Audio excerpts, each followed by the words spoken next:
ไว้แล้วนะหัวละได้บาท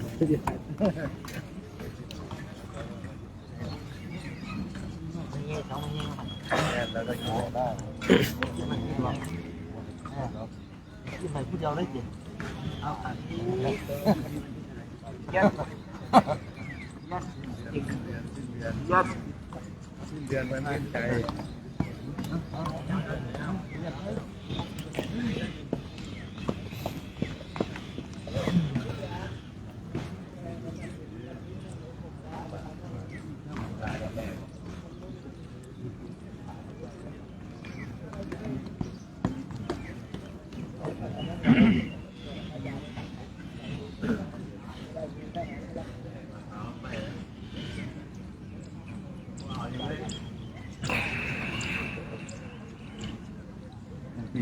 ครับ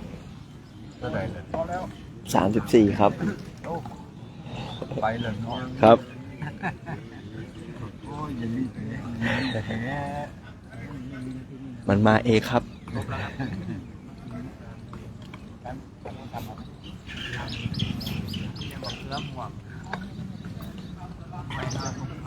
ใ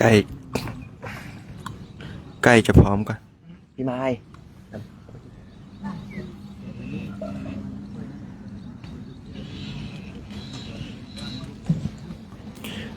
นะโมนะโม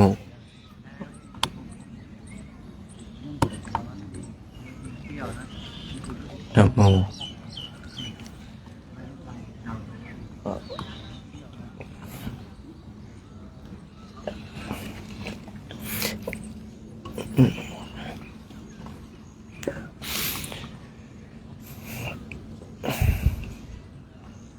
มาพร้อมกันแล้วก็ให้เราคุกเข่าขึ้นนะครับพร้อมกันแล้วกราบ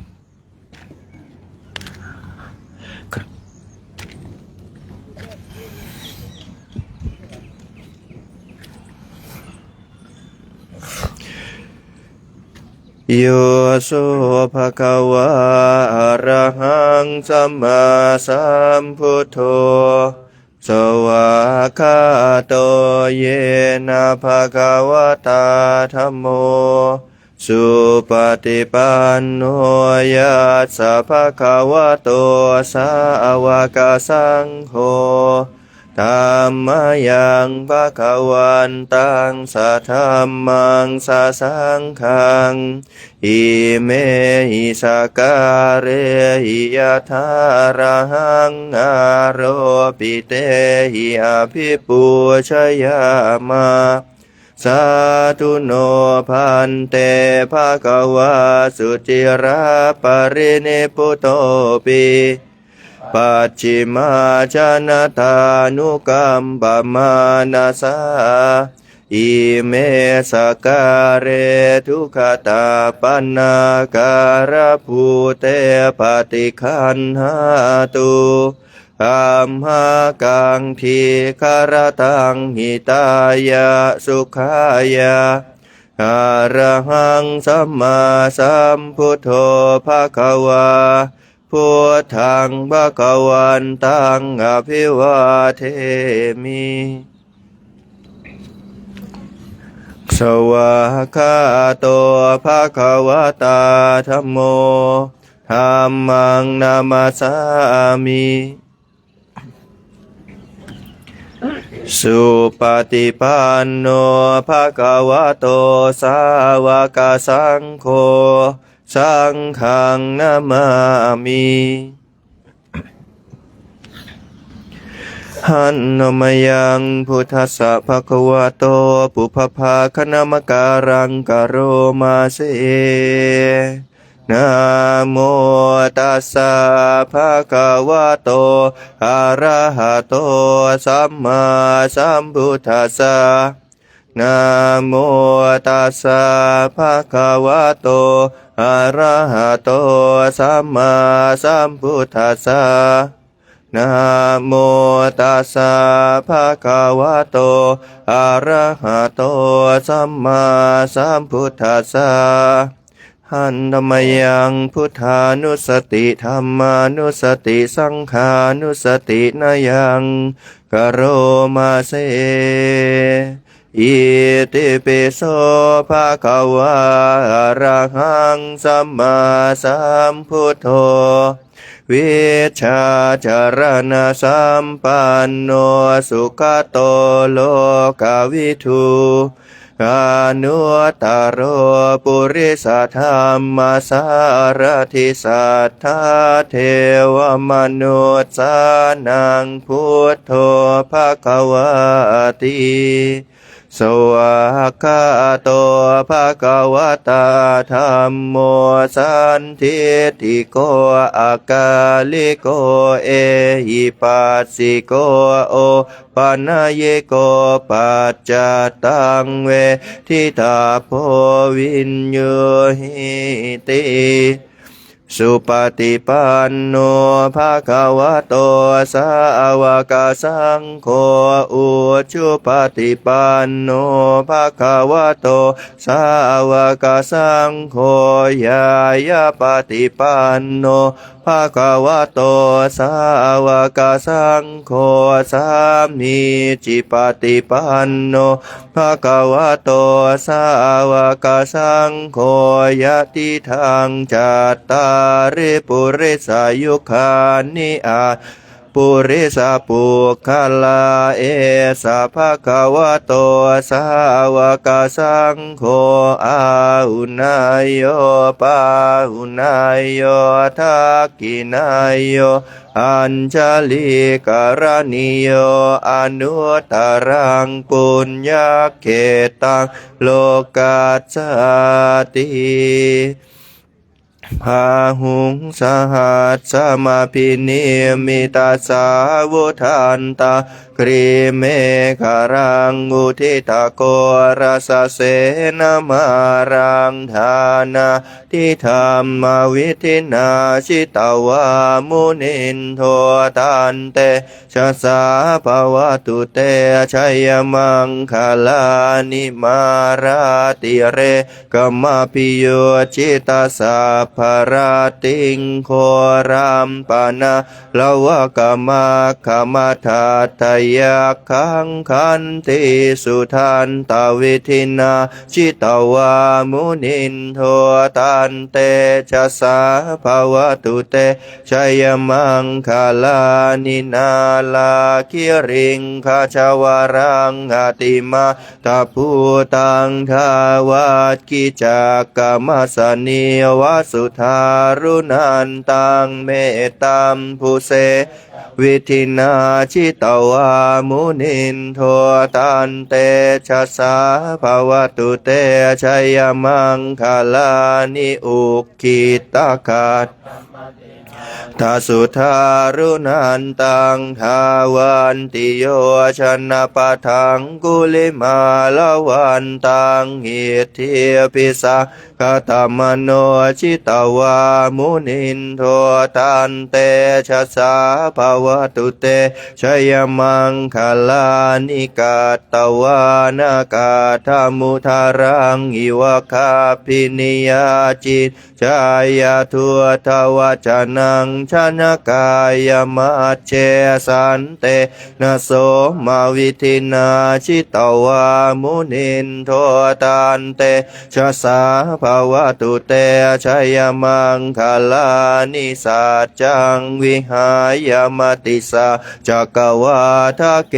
ตุงวาทาพิโรปิตามนังอติอาทัพพูตังปัญญาปฏิปัจฉลิโตชิตาวามุนินโทตันเตชะสาภวตุเตชัยมังคลานินันโทปนัสทัพพุชะคังวิพุทังมหิทธิงปุเตนะเทระพุชะเคนะธรรมาปยันโตอิทุปเทสวิธินาจิตวามุนินโทตันเตชะสาภวตุเตชัยม มาคาลานิทุกขาหาทิทิพุชเคนะสุทัตถหาทังพรามวิสุทธิชุติเมติภกาพิธานังญาณคเทนะวิธินาชิตวามุนินโทตันเต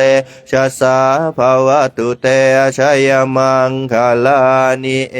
ตาปิพุทธชัยมังคลาอัตถคาทายโยวาชโนทินาทิเนสารเตมตันเทียหิตวานาเนกวิวิธานิจุปะทวานิโมกขังสุขังอธิขมายนโรสะปัญโย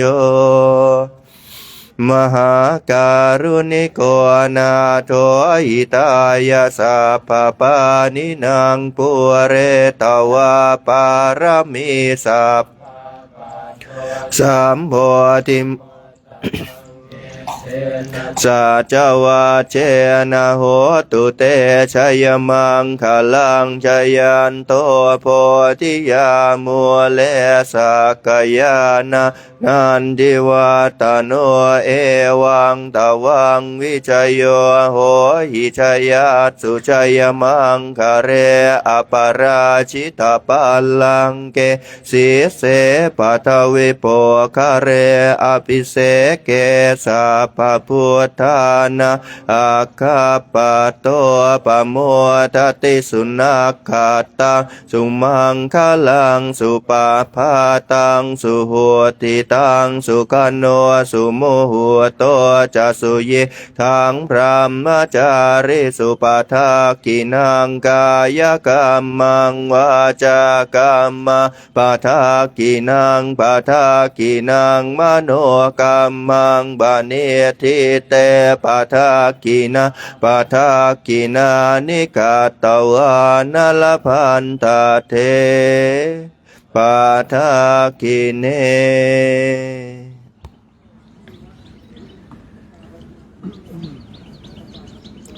ให้เรานั่งนิ่งๆกันสักนิดนึงนะครับโอเคกราบลาพระพร้อมกันครับ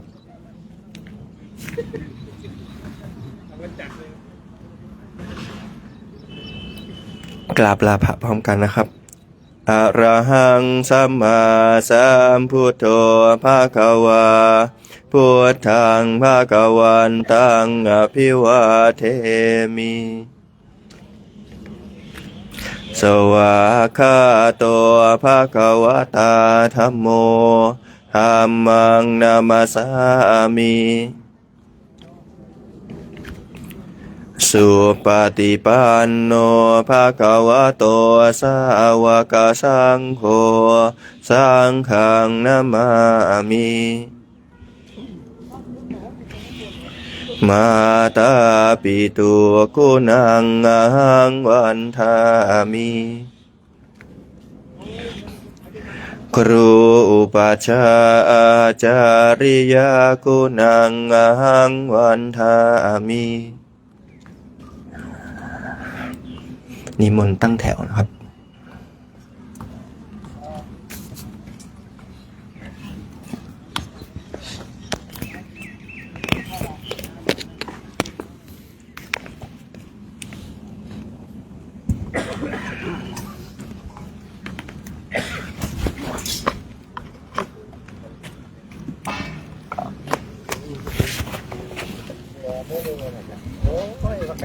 ไปเป็นมือลิ้นเดียวกล่าวคำว่าแบมือผมหันไปแล้วไม่มีใครส่งซิกผมก็เลยนั่งรอโดนบนไปดอกนึงบอกเดี๋ยวจับไปเดินเลยจะโชว์บอก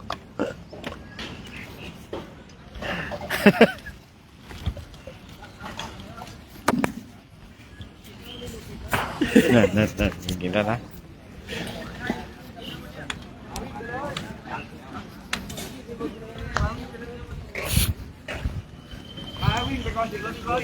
ได้ไหม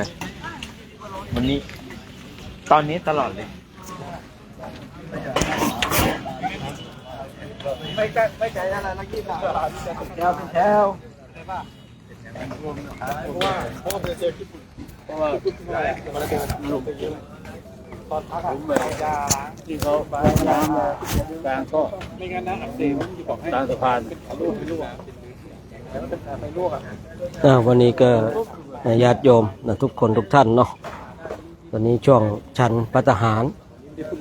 นะฉันภัตตาหารกันคณะพระสงฆ์ก็มาส่งบาตรเลย จะได้ไปเข้าแถวยืนเคขากันอยู่นั่นน่ะ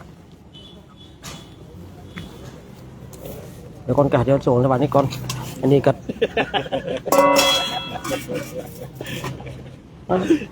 เอายังไงดีวะแป้งเนี่ยมาเอาปัจจัยมาเอานี่อยู่นี่นี่อยู่นี่เราจะอยู่นี่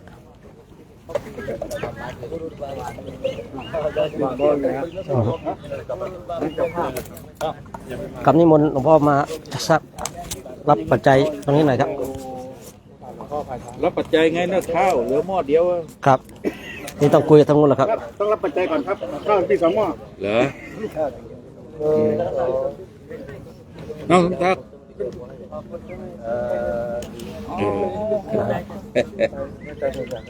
เอาด้วยเหรอหลบตาจะแสบขอปังนู้นอีกหน่อยนะครับหันไปทางพระครับขอหันไปทางพระอีกหน่อยฝั่งพระเลยครับเห็นพระเลยครับขอหน่อยครับหันหลบทางนี้เลย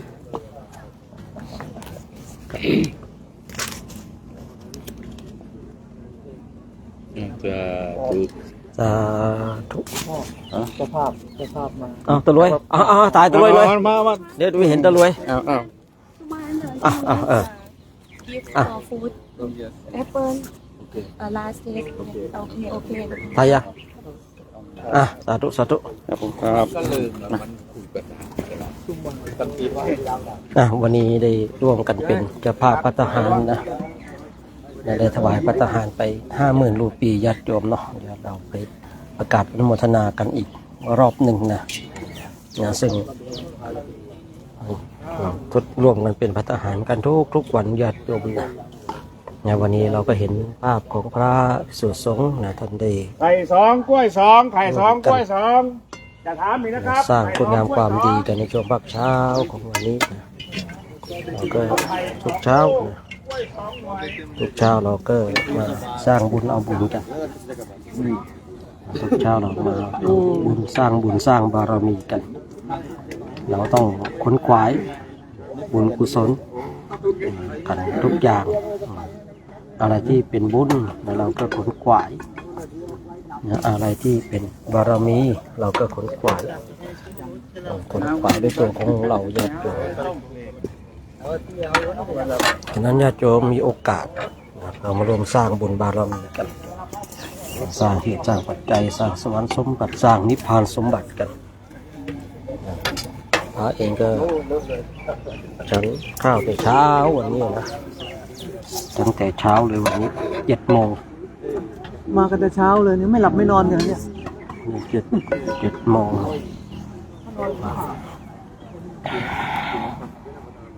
เปลือกเหนียวหน่อยนะครับเนาะครับเปลือกเหนียวหน่อยมะเขือแบบมะเขือม่วงนะเปลือกเป็นคล้ายๆเห็ดโคน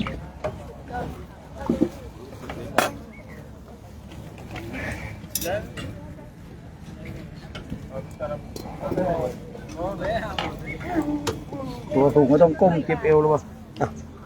ไข่เท่าไหร่นะไข่2ไข่2กล้วย3เหรอกล้วย2ครับไข่2ครับ2หมดอ่ะกล้วย2ครับ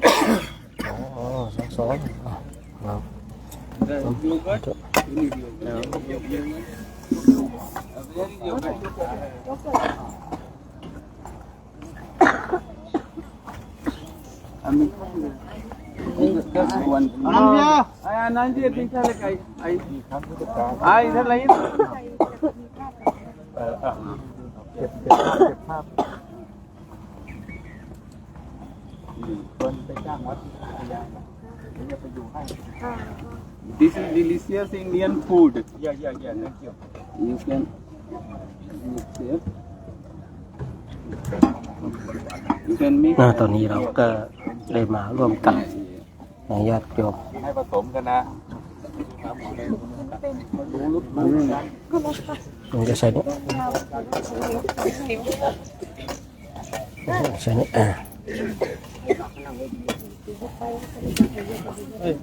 จับแล้วออกจับจับออกจับออก sweet